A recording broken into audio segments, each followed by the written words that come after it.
അപകടങ്ങളുടെ ചിത്രം സമാനമാണ്. ഇത്തവണ ജീവൻ നഷ്ടമായത് അഞ്ചുതെങ്ങ് സ്വദേശി വിക്ടറിന്.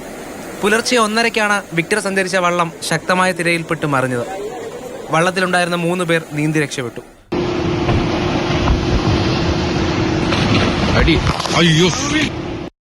പുലർച്ചെ 5:30-ക്കാണ് രണ്ടാമത്തെ അപകടം. ഒപ്പമുള്ളവന്റെ ജീവൻ രക്ഷിക്കാൻ കടലിലേക്ക് ഇറങ്ങിയത് മത്സ്യത്തൊഴിലാളിയായ ജോസ് ഒറ്റയ്ക്ക്. പലരും പല കാര്യങ്ങൾ പറഞ്ഞിട്ടുണ്ട്. കാര്യം ഇവിടെ റിജ് ചെയ്യണം എന്ന് പറഞ്ഞിട്ട് ഒരു കാര്യമില്ല. കാര്യം റിജ് ചെയ്യുന്നതിനനുസരിച്ച് വീണ്ടും ഈ കല്ലുകളെല്ലാം ചേർന്നുകൊണ്ടിരിക്കുകയാണ്.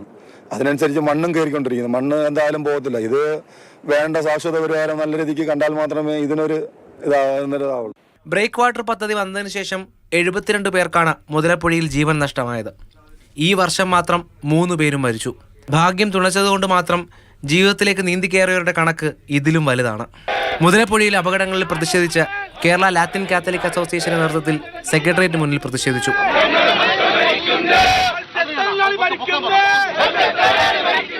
ഈ പാറക്കെട്ടുകളിൽ തട്ടി തകർന്നു കിടക്കുന്ന ഓരോ വള്ളങ്ങളും ഓർമ്മപ്പെടുത്തലുകളാണ്.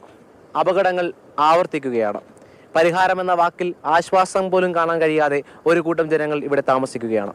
ബിജു BS-നൊപ്പം രാഹുൽ ജി നാഥ്, മാതൃഭൂമി ന്യൂസ്, തിരുവനന്തപുരം.